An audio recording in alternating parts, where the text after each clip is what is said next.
The focus is quality employment for the Caribbean, particularly youth.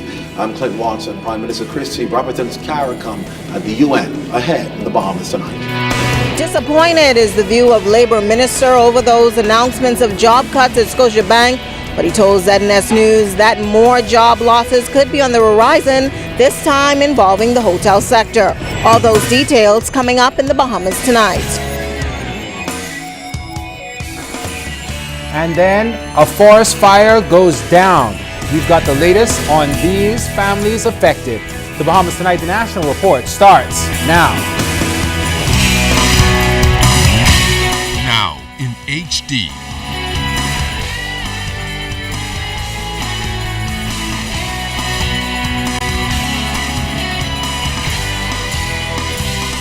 ZNS Network presents The Bahamas Tonight.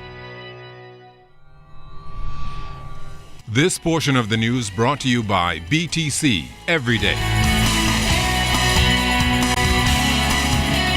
The region working to create new job opportunities. It's a pressing need at a time when layoffs continue across the region and a growing demand for jobs. Good evening, everyone. I'm Charisma Robinson. And I'm Chris Saunders. Thank you so much for joining us. Chairman of CARICOM, Prime Minister the Right Honorable Perry Christie attended a special forum at the United Nations 2015 Economic and Social Council. He told the council that CARICOM has embarked on a plan to reposition itself. The high-level UN Council is meeting on achieving sustainable development through creating jobs along with decent work. Clint Watson attended the meeting at the United Nations. According to Chairman of CARICOM, Prime Minister the Right Honorable Perry Christie, youth employment remains a major concern in the region. But he told the UN Economic and Social Council that the need to build competitiveness, unleash key drivers to growth, and generate employment is a priority. Efforts will be made to advance human capital development through the enhancement of key skills, education reform, and youth development. We will build capacity and create green jobs in our efforts to manage adaptation to climate change and mitigate its effect and enhance our resilience to natural disasters. And we will forge a culture of innovation, increased job creation, entrepreneurship, and new business development in information and communication technology. Last month, while in the Bahamas, CARICOM leaders identified effective ways to address human, cultural, and natural assets. Prime Minister Christie was delegated responsibilities for sports and tourism with the effort of establishing important linkages that could generate employment and economic opportunities. In a bid to encourage new thinking in seeking to generate employment and create avenues for entrepreneurship, the areas identified have significant potential for enhancing and re-energizing our tourism product in particular. These are all areas that will be enhanced by the application of information and communication technology, a field in which our young people are particularly adept. The idea, therefore, is to promote these sectors as viable for sustainable economic activity, as well as an outlet for creativity and innovation among our youth. The Prime Minister also told the forum that CARICOM will require the support of the UN to successfully achieve these goals. Mr. Christie also stressed that through partnerships with the International Labour Organization and the labour movement, the region expects that job creation will be held to the highest standard and quality.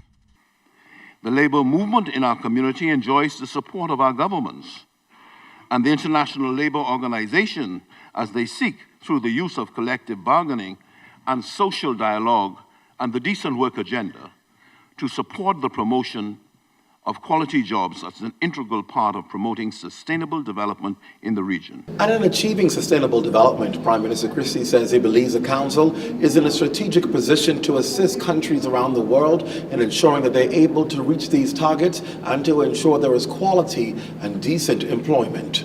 Now, the Prime Minister will also meet with the ILO, the International Labour Organization, before leaving New York.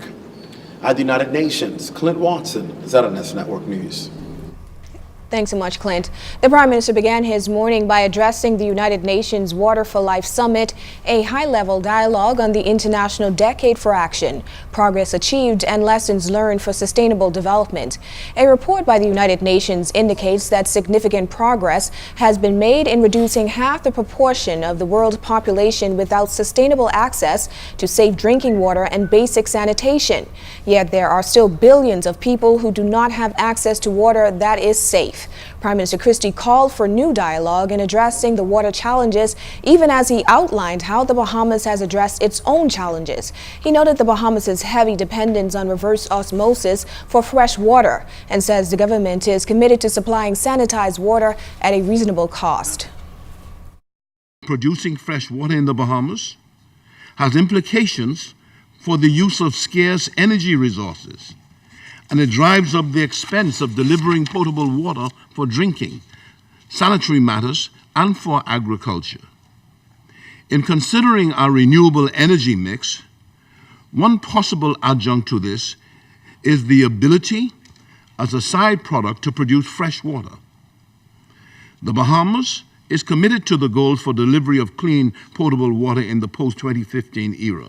It is worth noting that in the Bahamas, we were losing around 60% of our water in new provenance, non-revenue water.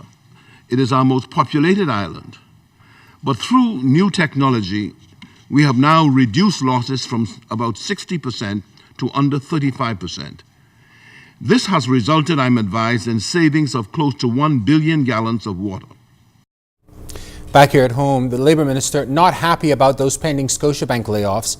Today, before the weekly cabinet meeting, Minister Shane Gibson expressed concern about yet another round of layoffs, stopping short of calling it a betrayal of the people who have supported the bank for years.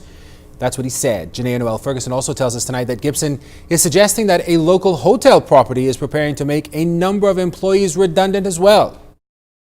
Labour Minister Shane Gibson confirming to ZNS News that management of a resort property on Paradise Island is preparing to release a number of employees. We met with one of the major hotels the other day who about to do some renovations, and I think they're looking at making some employees redundant as well, not any out west, I think one on Paradise Island. As soon as I don't know if they notified employees yet, but as soon as I'm comfortable that they would have notified employees, then we could speak to it publicly. Though Gibson would not name that property or give the numbers, there are several hotels on Paradise Island, and those looming layoffs will add to the estimated 50 Scotiabank employees who will join the unemployment line. Gibson says he's disappointed with the bank's handling of the situation. I don't remember them bringing our attention that they want to cancel any work permit, and I don't know whether they have 1, 2, or 3 work permits, but if they have 1, 2, or 3. If you have almost 50 Bahamians being sent home, then you should at least include in that list somebody who's now holding a work permit. He says many of the Scotiabank branches have been consolidated or closed, have been in communities for decades, and the bank has benefited significantly. In light of this, government has to look at strengthening its labor laws. Since employers are now finding it easier to make employees redundant, we should find more ways to make sure that employees are compensated after putting in all these years on the job.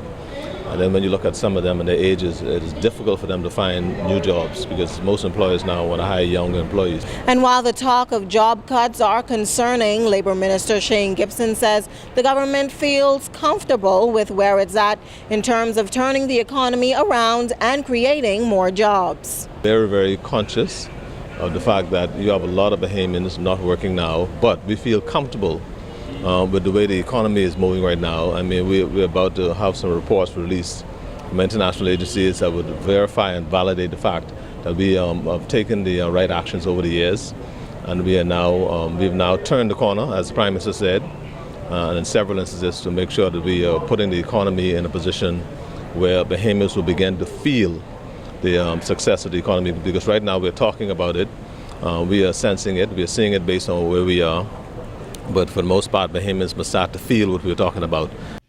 Janae Noel Ferguson, ZNS Network News. Still on Scotiabank's layoffs, Free National Movement leader Dr. Hubert Minnis said those being laid off should be given certain extensions during this difficult time. But I'm concerned that the individuals who are being laid off, Scotiabank would at least be humane to discuss with them, find out what type of bills they may have, what are their commitments, so that they can be assisted. And if they have mortgages, it can be extended so that they can meet their commitments. In other news, Education Minister Jerome Fitzgerald presented to Cabinet this morning recommendations for approval for the new long-awaited Freedom of Information Act. The proposed legislation was tabled in Parliament under the former administration, but Fitzgerald said they had to take a second look at it. There were a number of challenges. We didn't feel at the time that there was sufficient access to certain information, so the committee benchmarked it against the Freedom of Information Act not only in the region but also in the greater Commonwealth. We had a Commonwealth Secretariat advise on it, and we just expanded some of the access. There were over 100 changes that needed to be made to the legislation, and the regulations were not prepared, and so we have the regulations and the legislation prepared to be tabled, and so we think this is much stronger. It has greater stakeholder acceptance. Fallen Angel, remembered by teachers, staff, and students at the Thelma Gibson Primary School.